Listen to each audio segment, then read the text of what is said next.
gawing plunder, susundan ko, papatulang ko yung ginagawa na. Kunin nila lahat ng sose ng senador. From former Senator Vicente Soto, Tito Soto, kala Senator Ping, Senator Risa, lahat ng nag-donate, pagdugtong-dugtongin nila at i-file din nila. Dahil it was as simple as that. Pinipilit lang nila dahil gusto nilang tumahimik ako at tumahimik si Dante Marcoleta. Ano lang, comment lang kasi, so why did you, bakit kayo nagbigay ng 30 million pesos to a public officer? Because when you gave that, he wasn't elected official. So bakit kayo nagbigay? Tapos kay Attorney Topacio, Attorney di ba si Senator Marcoleta accepted at least 75 million pesos and did not declare it sa kanyang salary. Hindi ba nandun sa COMELEC that you were mentioning? Ito na yung case na para sa 75 million. So you can just... If I can comment on both questions. Number one, nung January, Senator Marcoleta was already a candidate for senator. Kahit na nga magbigay ako dyan ng 1 billion, 2 billion, yung isa galing kay Atty. Jimmy, walang illegal doon. Dahil yan ay walang kapalit at hindi yan nakaw na pera. Senator Marcoleta was about to run. He already filed and he was about to run. Hindi pa lang yung campaign period. Pangalawa, bakit wala sa salin na yun? Eh kasi nga ginastos ng kampanya. Diba? Kasi tinulog kailangan niya ng ginastos at diniglara naman niya ginastos niya. Kinakailangan niya yung puntong yun. Now, case in point with Senator Marcoleta, kung ang lahat ng tumulong sa kanya, kakasuhan, I would think more than 500 people will have cases. Bakit? Hindi naman kailangan sa marami, si Senator Marcoleta ay tinulungan ng marami. Dito lang sa Metro Manila, pag nakita niyo yung mga poster nila katabi si Senator Marcoleta. Ang dami niyan, all over the Philippines. At yan, yung pinipilit nila na gawing plunder, susundan ko, papatulang ko yung ginagawa na. Kunin nila lahat ng sose ng senador. From former Senator Vicente Soto, Tito Soto, kala Senator Ping, Senator Risa, lahat ng nag-donate, pagdugtong-dugtongin nila at i-file din nila. Dahil it was as simple as that. Pinipilit lang nila dahil gusto nilang tumahimik ako at tumahimik si Dante Marcoleta.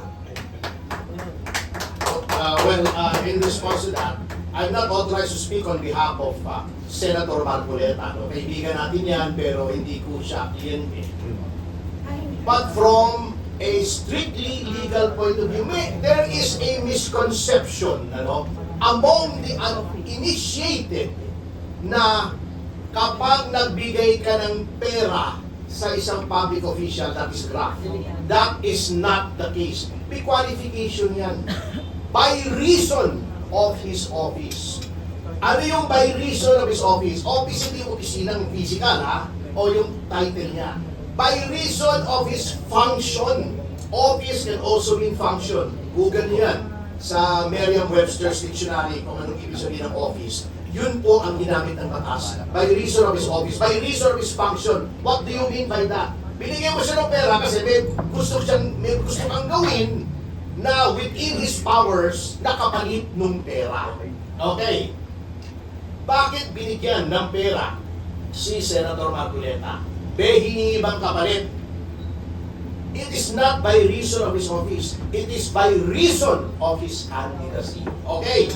Meron ding precept sa legal hermeneutics or legal statutory construction. Construction, hindi yung construction ng bahay. Interpretation. Ang batas, kapag iyong ini-interpret, hindi mo ini-interpret in a vacuum or in isolation. Titignan mo yung related laws.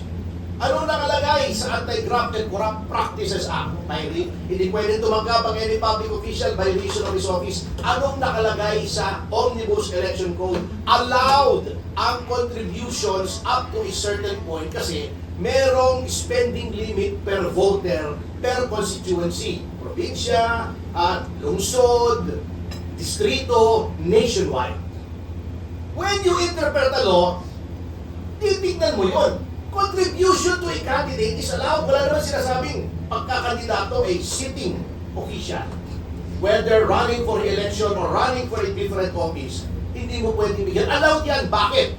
Kasi the framers of the law know enough na unless you're one of the wealthiest in the country, hindi mo kayang pondohan ang kampanya ng sarili mong pera. Also, yan ay to prevent corruption. Bakit? Kasi kung hindi mo pera yung ginastos mo, nanalo ka, wala kang kailangang bawiin. Yan po, sabi nga ng professor ko, si Justice Diaz, he who knows the law and knows not the reason for the law, knows not the law at all. Huwag natin tignan literal, yan ang problema sa iba eh. Komento ng komento, kaya nga sinasabi namin, hindi naman sa we are condescending towards people who did not study the law. Ngunit, ang batas po, napaka-komplikado. Hindi yung literal. Sabi nga ni Miriam Defensor Santiago, hindi dahil marunong kang bumasa, binasa mo yung batas, alam mo na yung batas. Marami pong nuances ng law, kaya nga po, 4 na taon namin pinag-aralan at 6 na buwan pa kami nag-review bago kami naging abogado. Mahirap po yan, hindi pwede, ay, binasa ko, ay, public official, si Marcoleta, binigyan ng pera, graft. Meron pong reason behind the law. Tignan natin yung debates, tignan natin yung journals kung bakit may ganung batas at bakit may batas naman na subsequent na may donasyon na pwede. Kasi in any electoral exercise, sa kahit anong bansa, allowed po ang donasyon. In fact, sa Amerika, merong counterpart, yung gobyerno na nagbibigay siya ng pera para tumakbo ka, para hindi ka na makurakot. Ganun po yun. Hindi porket official binigyan graft. So, hindi porket official tumanggap grafter. Hindi po ganun kasimple yun. Things are not as simple pagdating sa batas. So, yun po sinasabi namin. Tama si kasamang Mike, kung lahat ng tumanggap ng kontribusyon ni Plunder, hindi na natin lahat ng SOSE. Huwag mo sabihin hindi tumanggap si Soto, si Lacson. Nag-declare sila eh. Di ba? Ba't hindi Plunder yun? Di ba nakaupo sila? Si Lacson yata hindi, ano? May sosi silang lahat. May sosi sila. Kung yung nakaupo, lahat na nakaupo na nagre-election o tumakbo ng ibang posisyon ay grafter o plunderer pag tumanggap ng pera, ang dami niyan. May kasuhan nyo lahat. Hindi pwedeng selective ang justice. Hindi pwedeng kung sino lang kasuhan. At yan ang ulitin ko I told you so. Sinasabi ko na sa inyo, magiging kamoting kahoy ang Office of the Ombudsman kapag si Boying Remulla ang nilagay niyo dyan. Kaya we moved heaven and earth para hindi siya mailagay. Not for us, but for our country, para hindi masira yung institusyon natin.